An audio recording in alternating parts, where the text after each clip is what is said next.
Hello everyone. This is a bit different than normal with you hearing my voice in a video. It's been quite a few years since I've recorded myself for anything significant in any kind of video, so this is a little bit out of the ordinary. But I just had this little video in mind on Animal Crossing New Horizons. I recently, after playing every single day since the game came out, this last week, I finally got my island rating up to 5 stars. And so I just thought, I'm really proud of what I've done. I'm really proud of the work I put into it. This is my first ever Animal Crossing game, believe it or not, because growing up I never had a Nintendo GameCube, I never had a Wii, and I got a DS pretty late in, quite a few years after the DS came out, and so I never had Animal Crossing and never got into it that much. But I mean, this game, it seemed like the perfect game at the perfect time, with so many people being shut inside, myself included. Luckily, I've still been able to work. A lot of people have been, unfortunately, not been able to work, and it's been really negatively affecting a lot of people. But, I've been fortunate enough, but I've been stuck inside, and I just thought, what, this game seems like it has a lot of hype, and I wanted to give it a shot, and I'm really proud of the work I've put in, because I don't consider myself a very creative person. But I was able to get this thing to 5 stars, and I'm very happy with how it turned out. If you look on the internet, you see a lot of just insane islands where people have recreated things like, recreated an entire map from Legend of Zelda, or these crazy themes or stuff from anime and things like that. That's not what this is.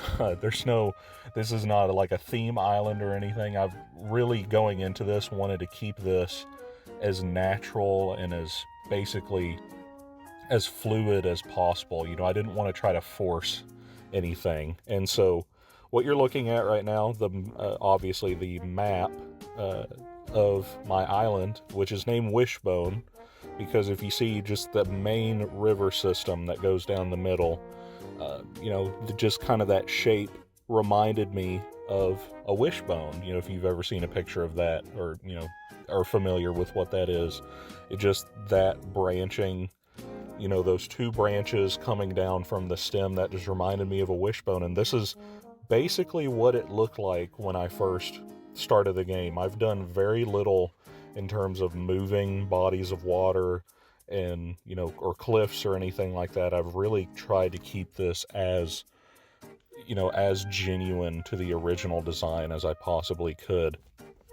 So yeah, no, not much terraforming in that respect. Obviously, you can see I've put lots of paths and different things down, but moving the water and moving cliffs, a lot of that hasn't happened, because I really wanted to keep the same spirit of the original island. In terms of time traveling, really not any time traveling involved at all. I can't say no, because I have time traveled once. You can go ahead and put a dirty, stinky time traveler alert on this video.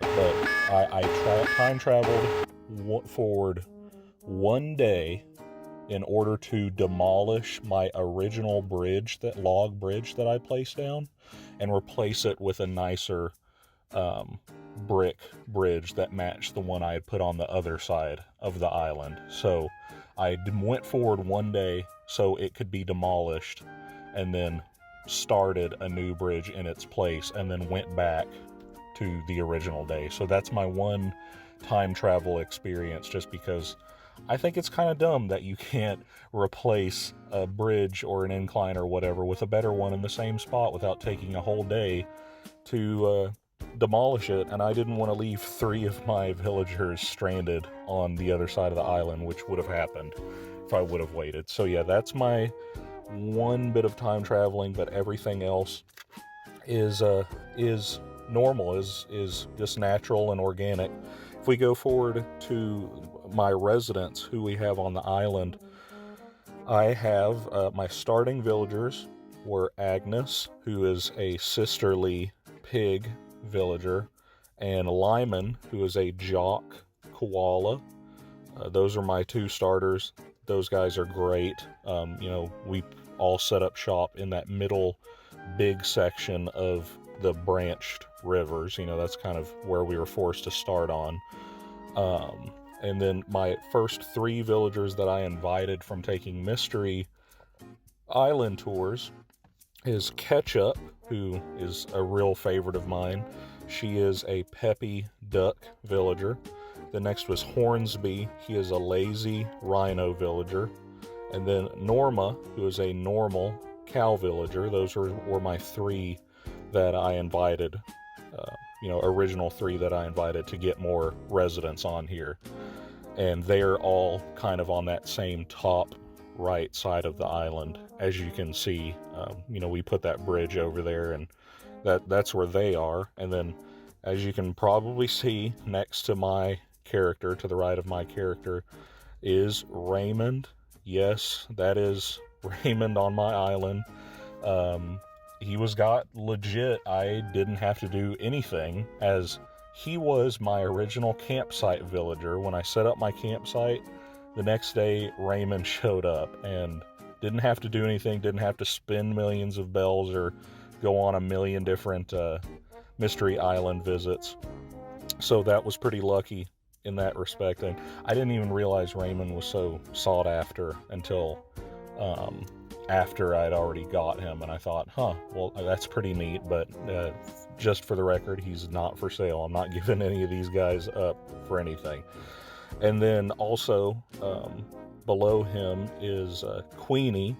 She is a snooty ostrich villager. She was the last villager that I actually invited from a mystery island, because the next 3 were all ones that just moved into housing plots that I had set up without me inviting anyone. So they were totally random, but I'm pretty happy with who it turned out to be. First, we have Roscoe, who is probably my favorite. He's pretty neat. He's a cranky horse villager, and his aesthetic is like everything black. He's got a all black house and interior, and he wears like leather jacket. He's this like intense rocker looking guy, but he talks like he's a cowboy, which kind of makes me feel a little bit at home, since I'm from Texas. So talking to him kind of makes me feel like I'm right here at home, makes me feel comfortable. And then so next we have Gwen, a snooty penguin, and then Carmen, a peppy rabbit. So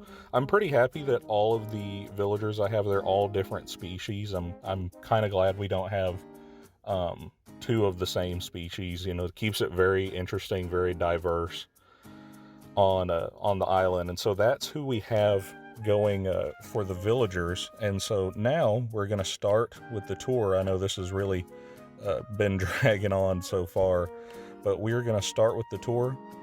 Here is me. This is my get up I have right here. This is the Zap suit and the Zap boots.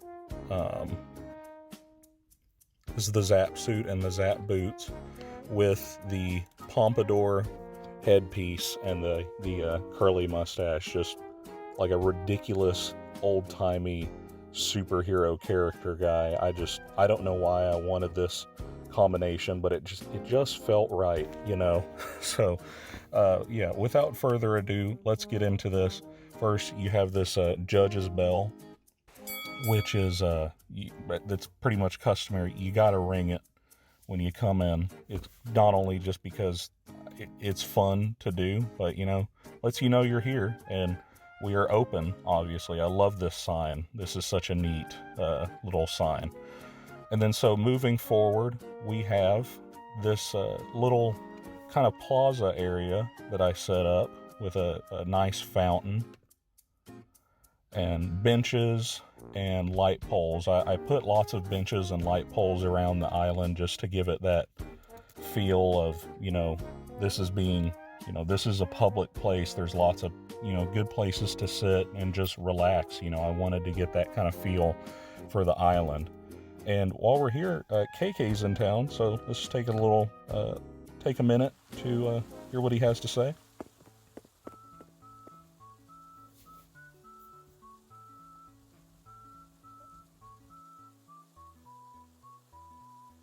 Okay, moving on here, going to the left, we have these brick paths, and here's the shop. On this main section of the island, all the paths are brick, and I'll get into that a little bit later, just kind of the design decision going into that. This is Agnes's house right here. This is my house. We'll go into that a little bit later, this is the entrance to my house that we got going on here. Next, we're gonna come on behind the resident services building, some vending machines, and then the museum.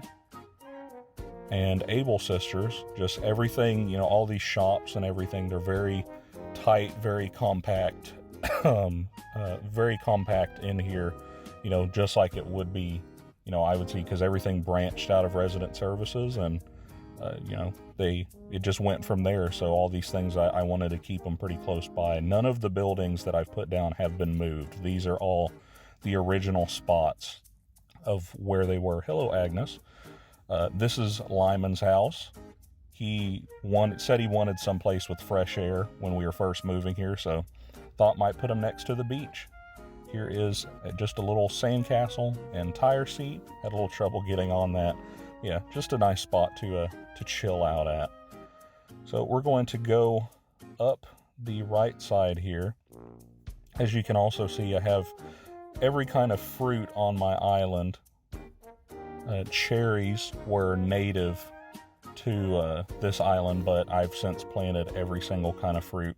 Here's a man-faced stink bug model I put there just to bother Blathers, because I thought that was funny, since, you know, he's got that that fear of bugs, but pretty mean-spirited, I guess, but it's all in good fun. Yeah, cherries are native to this island, but I have every fruit planted. This is Hornsby's house.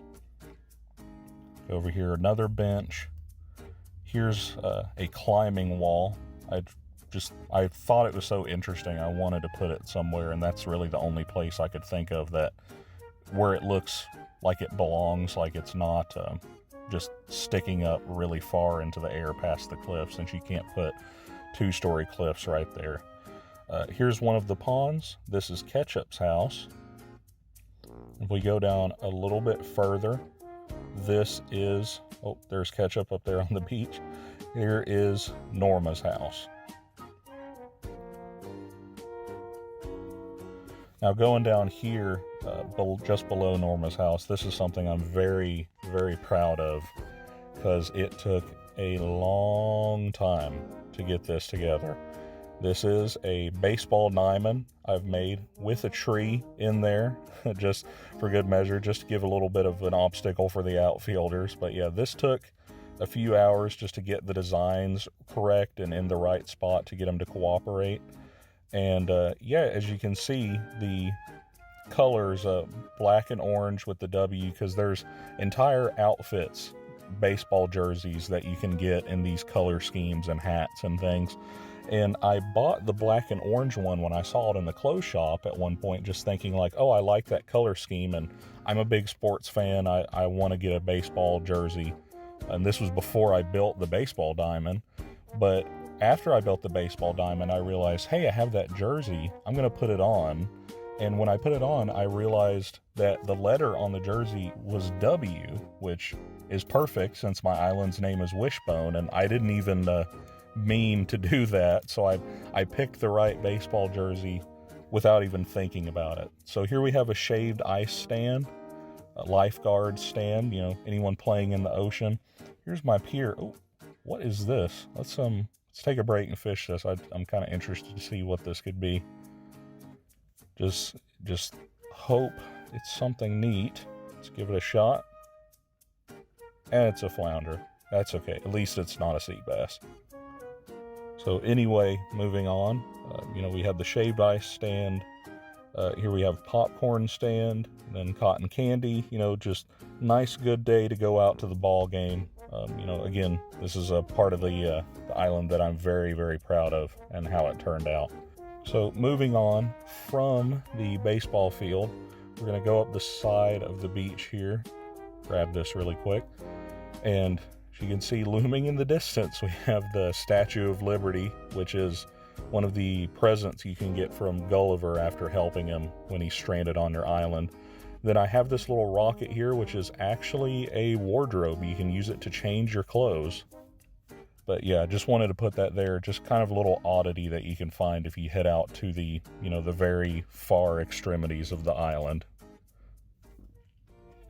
Okay, heading back in towards the center of the island, I'm going to take you to the other side now. Heading this way, down here below Agnes's house is kind of just this flower garden, flower field area that I've placed down lots of different kinds and colors. And this is also where the campsite is. Just, again, originally where I put it, haven't moved it anywhere.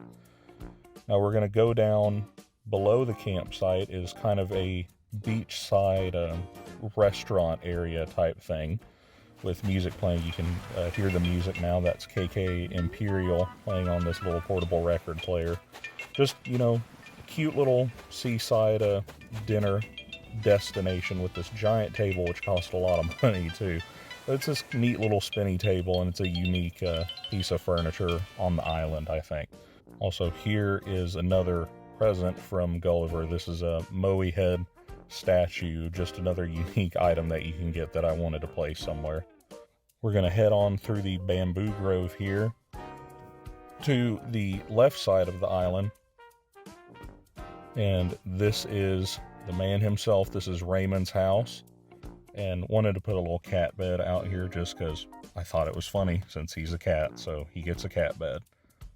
Gonna go below here. Here's the Slowpoke well, just for anyone who's a fan of Pokemon. Just get that from the Gen 2 Pokemon games, which are my favorite. That was always my favorite growing up, were Gen 2. Such great games. I had Silver, and I remember I almost completed the Pokédex in that game. I was 3 away from completing the Pokédex in that game. So that was something I spent a lot of time on. Down here at the bottom is Queenie's house, and there she actually is, taking a seat right here. Below her is just this relaxation little bonfire beachside spot.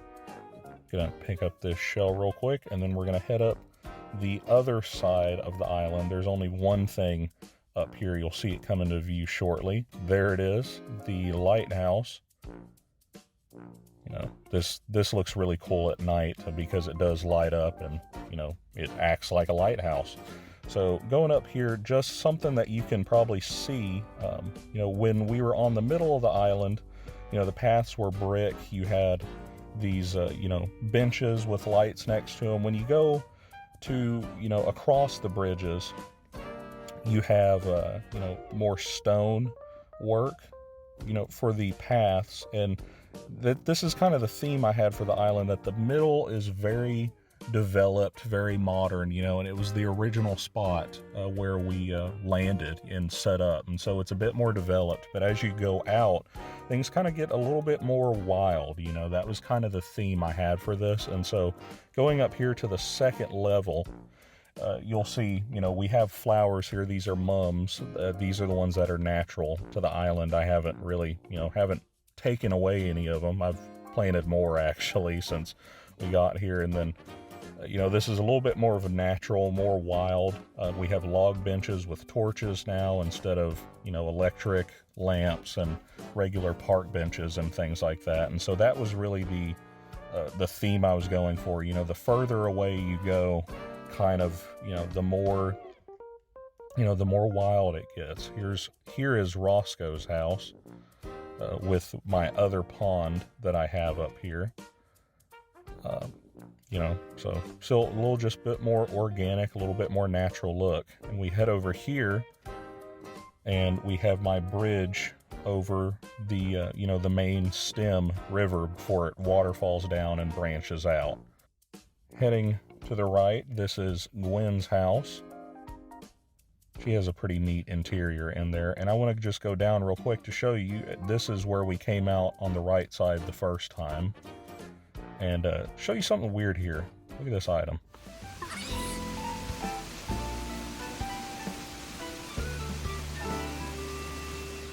Very strange. Anyway, continuing on, going back up here, gonna go to the right again. This is Carmen's house. This was the newest and final house I put up here. And then here we have just a little peaceful area. You know, you can find some zen. You know, make yourself a cup of tea with the tea set and just relax. Very peaceful area right here. Although it does look a little ridiculous with the climbing wall. But again, that was really the only place I felt like I could put it, and it looked like it's not out of place because that wall is there and it's tall enough. So anyway, as we continue back on, hop over the river, we have these two, you know, I kind of view them as little islands almost. You know, these two elevated sections that have, you know, springs, ponds that show up here that waterfall down. This right one houses this giant antenna that I just felt like putting here because you can get TV signal here, but it's got to come from somewhere. And heading over to the left one now, there's only one thing up here, and that is this neat little floating satellite. I thought that really took me by surprise when I placed it and saw it was actually floating in the air. I was kind of wondering how that would be like. That is a recipe that Celeste can give you that you can make with star fragments. Here is my secret beach. This would be where Red would post up shop so I could buy some artwork from him, but he showed up about, I think, 3 times and then said adios, and has not been back in about a week, I think. And so really would appreciate it if he would come back, because my art section of my museum is looking a little sparse. So now we're going to head back over to the house just to show you kind of what we got going on here. Some cherry lamps right there. Some more flowers over this way. My workbench, you know, that workbench has been there since I got here and made it for the first time pretty much. And then here's a little fishing area with some materials that I won from the fishing tourney. It's a shame you can't actually pull out a rod while you're sitting here. That'd be a nice fishing spot. Then next, over to the right, we have just this outdoor backyard barbecue sitting area type thing. Got cherry speakers with music playing. This is one of the first things I set up with this area. I set up a little bench and this fire and some music playing. This was a fun time.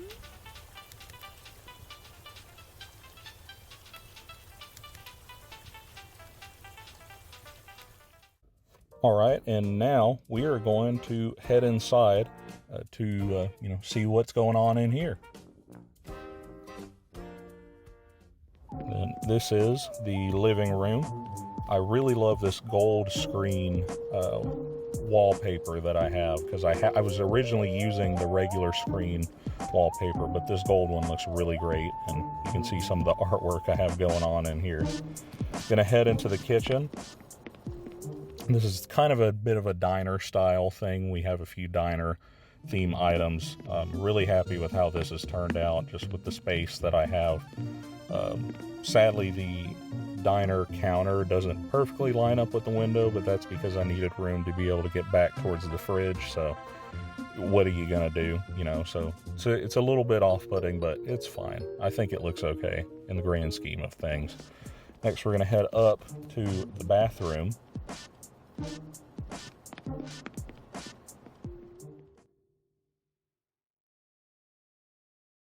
And, you know, just nice tile bathroom.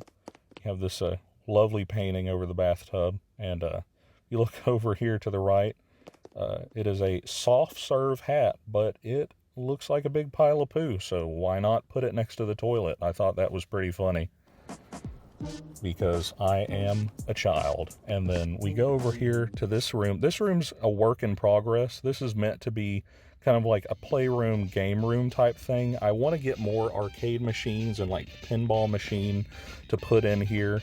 You know, right now it's just kind of a hodgepodge of just some of the weirder, more unique items I have. including part of a boxing ring, which functions as a bed, which I think is hilarious. So this one's still a work in progress. Just hoping to get more items for that in the future. There used to be some other things housed in there, but you'll see that later on. Upstairs is the bedroom. Just kind of nice, quaint little space, I think. Over here, I like that this typewriter you can interact with. It's kind of neat. And then you have the candle, the wax, the oil lamp, burning there. Then over here, love these the bed sheets, Pikachu bed sheets that I imported as a design from. Excuse me while I catch some Z's. I'm tired. And then down here in the basement, this is what used to be in that game room area, but since I recently got the basement, I put it in here since there's more room. This is the music room. All of the musical instruments that I have collected so far are going in here. It's pretty cramped, even with the extra space but so here's what we got going on in here. We have the ocarina, tambourine, the bamboo drum, the recycled can thumb piano,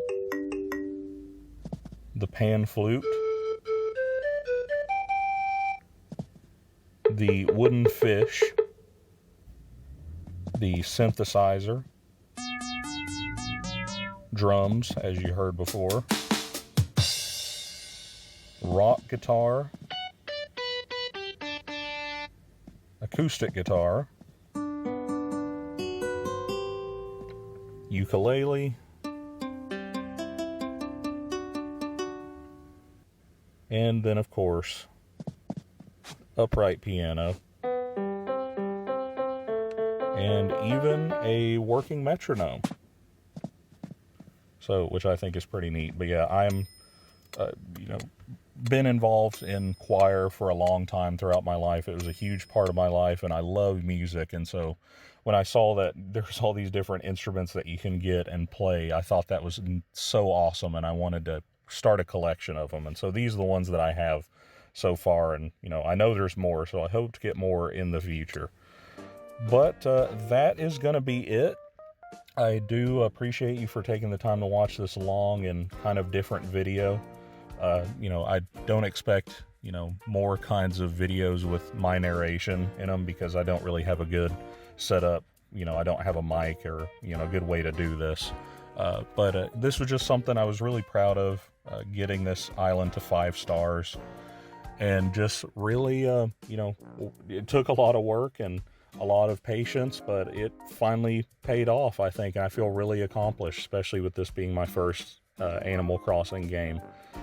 But I really have just fallen in love with it. I've played it every single day since it's launched. And so, it's just been a transformative experience. And I think it's been the perfect game to have, in these really difficult times a lot of people are having. It's certainly, helped me and help put down my stress level, even when things are not really going right on the game. It's still a very stress relieving game. So once again, thanks for spending a lot of your time watching this video, and I'll see you guys in the next video. Thanks. Bye.